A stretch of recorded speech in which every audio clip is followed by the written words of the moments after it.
Snow White. In this video, you will learn these idioms. So let's begin.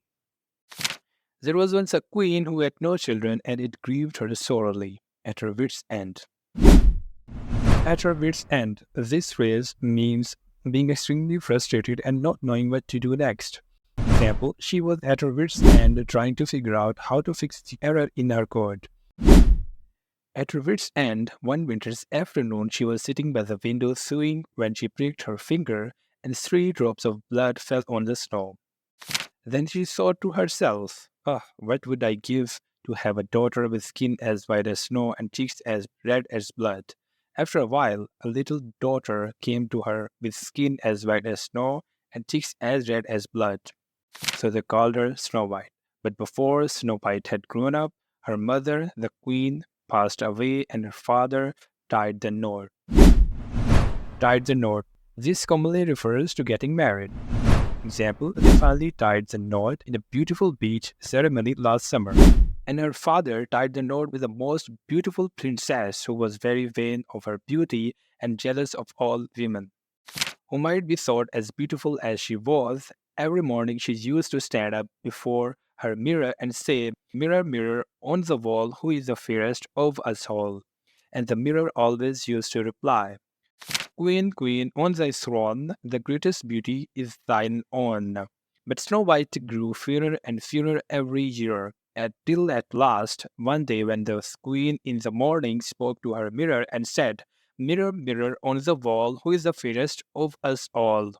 The mirror replied, "Queen, queen, on thy throne, Snow White's the fairest thou must own." Then the queen grew terribly jealous of Snow White and sought how she could get rid of her, till at last she went to a hunter and offered him king's ransom. This means to offer someone a very large amount of money. Example, the company offered him a king's ransom to join their team as the CEO. Till at last she went to a hunter and offered him king's ransom to take Snow White out into the forest, there kill her and bring back her herd. But when the hunter had taken Snow White out into the forest and sought to kill her, she was so beautiful that his heart failed him. This means becoming very fearful or losing courage. Example, when it was his turn to speak, his heart failed him, and he couldn't utter a word. She was so beautiful that his heart failed him, and he let her go, telling her she must not, for his sake and for her own, return to the king's palace. Then she killed a deer, took back the herd to the queen, telling her that it was the herd of the Snow White. Snow White wandered on till she got through the forest and came to a mountain hut and knocked at the door. But she got no reply. She was so tired that she lifted up the latch and walked in. And there she saw 3 little beds and 3 little chairs and 3 little cupboards all ready for use. And she went up to the first bed and lay down upon it. But it was so hard that she couldn't rest. And then she went up to the second bed and lay down upon that. That was so soft that she got too hot and couldn't go to sleep. So she tried the third bed, but that was neither too hard nor too soft, but suited her to a T.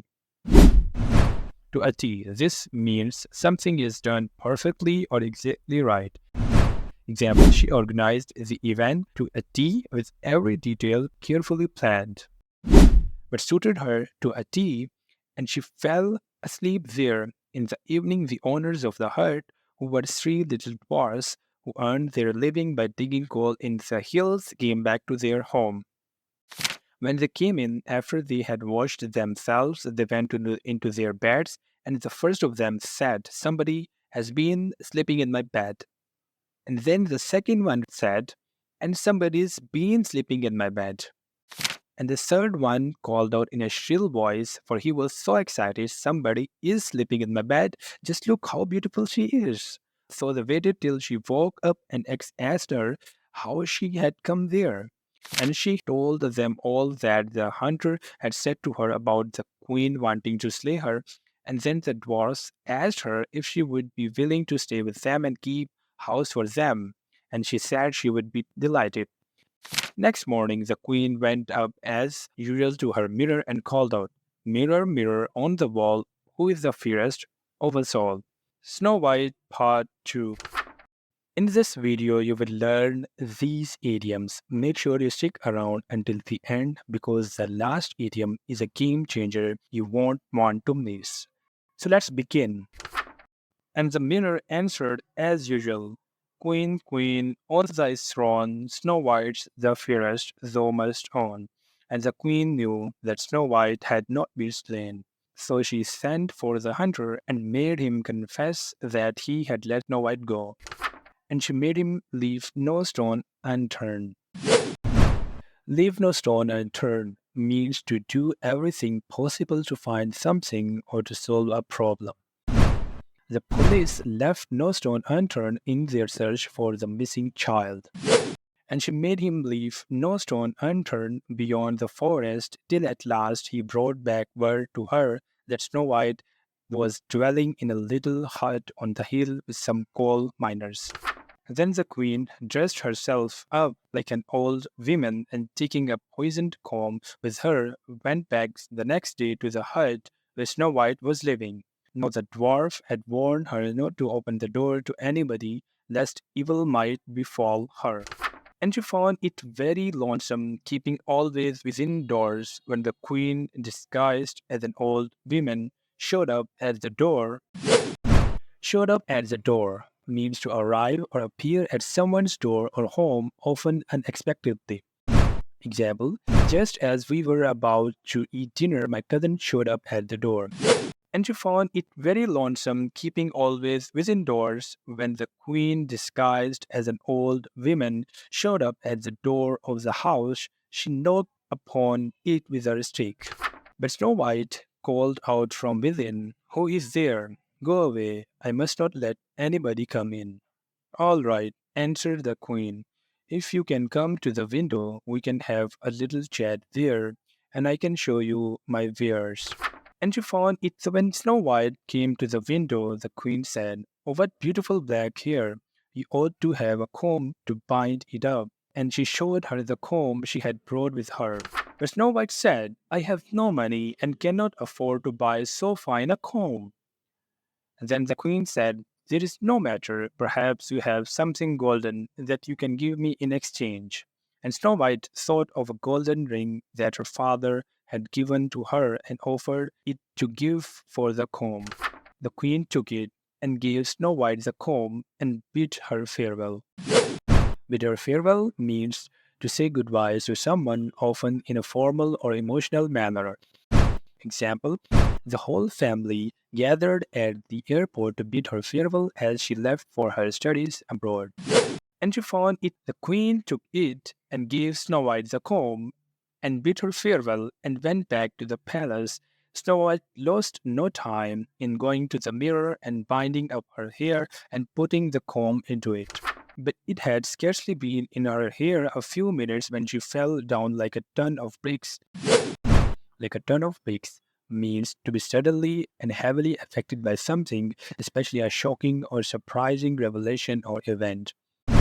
Example, the news of his sudden resignation hit me like a tons of bricks. But it had scarcely been in her hair a few minutes when she fell down like a ton of bricks, and all the blood left her cheeks, and she was Snow White indeed. When the dwarfs came home that evening, they were surprised to find that the table was not spread for them. And looking about, they soon found Snow White lying upon the ground as if she were dead. But one of them listened to her heart and said, "She lives, she lives." And they began to consider what caused Snow White to fall into such a swoon. They soon found the comb, and when they took it out, Snow White soon opened her eyes and became as lively as she ever was before. Next morning, the queen went to the mirror on the wall and said to it, "Mirror, mirror on the wall, who is the fairest of us all?" Then the mirror said as before, "Queen, queen, on thy throne, Snow White's the fairest, thou must own." Then the queen knew that something had happened to the comb, and that Snow White was still alive. So she dressed herself once more as an old woman and took with her a poisoned ribbon and went to the hut of the sea dwarfs. And when she got there, she knocked at the door, but Snow White called out, "You cannot enter. I must not open the door." Then, as before, the queen called out in reply, "Then come to the window, and you can see my wares." When Snow White came to the window, the queen said, "You are looking more beautiful than ever. But how unbecomingly you arrange your hair. Did you use that comb I gave you yesterday?" "Yes, indeed," said Snow White, "and I fell into a swoon because of it. I am afraid there is something the matter with it." "No, no, that cannot be," said the queen. "There must be some mistake. But if you cannot use the comb, I will let you have this pretty ribbon instead." And she held out the poisoned ribbon. Snow White took it, and after the old woman, as she thought she was, had gone away, Snow White went to the mirror and tied up her hair with the piece of ribbon. But scarcely had she done so when she kicked the bucket. Kick the bucket, colloquial and somewhat humorous way to say someone has died. Example, I just heard that the oldest tree in the park finally kicked the bucket during the last storm. Snow White went to the mirror and tied up her hair with a piece of ribbon, but scarcely had she done so when she kicked the bucket. Snow White, Part 3. In this video, you will learn these idioms. Make sure you stick around until the end because the last idiom is a game changer you won't want to miss. So let's begin.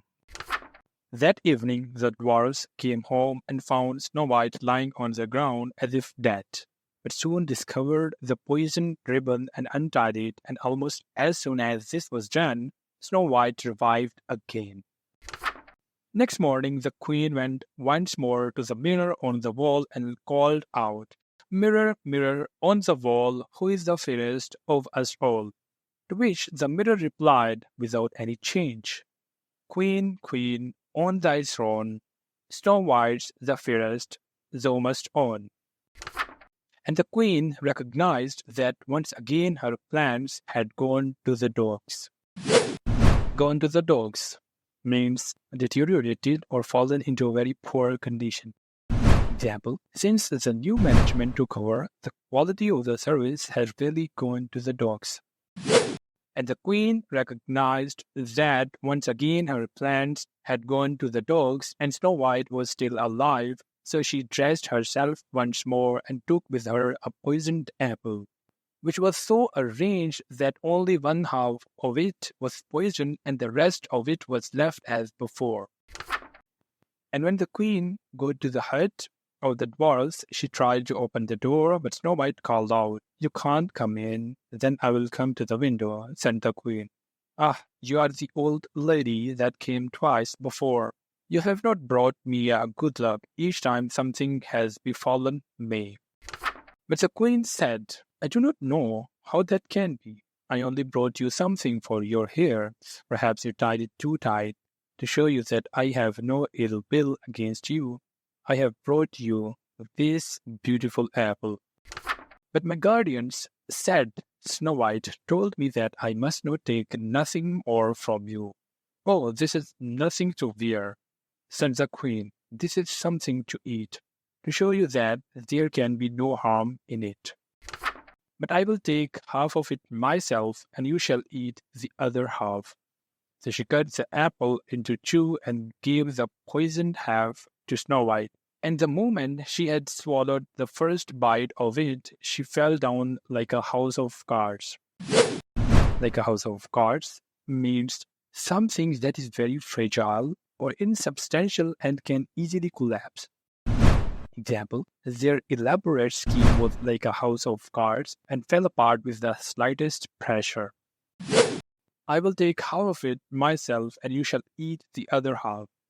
So she cut the apple into two and gave the poisoned half to Snow White, and the moment she had swallowed the first bite of it, she fell down like a house of cards. Then the queen slunk away and went back to the palace, and went at once to her chamber and addressed the mirror on the wall. "Mirror, mirror on the wall, who is the fairest of us all?" And this time the mirror answered, as it used to do, "Queen, queen, on thy throne, the greatest beauty is thine own." And then the queen knew that Snow White was dead at last, and that she was without a rival in beauty. When the dwarfs came home that night, they found Snow White lying upon the ground quite dead, and could not find out what had happened or how they could turn the tables. Turn the table means to change a situation so that you now have an advantage over someone who previously had an advantage over you. Example, after being played for most of the match, the underdog team managed to turn the tables in the final minutes and win the game. Then the queen knew that Snow White was dead at last, and that she was without a rival in beauty. When the dwarfs came home that night, they found Snow White lying upon the ground, quite dead, and could not find out what had happened or how they could turn the tables on fate. But though she seemed dead, Snow White kept her beautiful white skin and seemed more like a statue than a dead person. So the dwarfs had a glass coffer made and put Snow White in and locked it up, and she remained there for days and days without changing the slightest, looking so beautiful under the glass case. Now the great prince of the neighboring country happened to be on a wild goose chase. A wild goose chase means engaged in a futile search or pursuit of something that is unattainable. Example, we spent hours looking for the misplaced documents, but it turned out to be a wild goose chase as they were in a completely different office, looking so beautiful under the glass case. Now a great prince of the neighboring country happened to be on a wild goose chase near the hill of the dwarfs and called at their hut to get a glass of water. And when he came in, he found nobody there but Snow White lying in her crystal coffer. And he fell at once in love with her and sat by her side till the dwarfs came home, and he asked them how she was. Then they told him her history, and he begged that he might carry the coffer away so that he might always have her near him. At first they would not do so, but he showed how much he loved her, so that they at last yielded, and he called for his men to carry the coffer home to his palace. And then the men commenced carrying the coffer down the mountain. They jolted it so much that the piece of poisoned apple in Snow White's throat fell out, and she revived, and opened her eyes and looked upon the prince who was riding by her side. Then he ordered the coffer to be opened and told her all that had happened. And he took her home to his castle and married her. After this happened, the queen once more came to her room and spoke to the mirror on the wall and said, "Mirror, mirror on the wall, who is the fairest of us all?" And the mirror this time said again, "Queen, queen, on thy throne, Snow White's the fairest thou must own." And the queen was so enraged that she had not destroyed Snow White that she rushed to the window and threw herself out of it and beat the dust. But the dust means to fail, be defeated, or cease to exist. Example, after years of struggle to stay afloat, the old bookstore finally bit the dust last month. "Queen, queen, on thy throne, Snow White's the fairest thou must own." And the queen was so enraged that she had not destroyed Snow White that she rushed to the window and threw herself out of it and beat the dust. In this video, you have learned these idioms, so keep revising these frequently.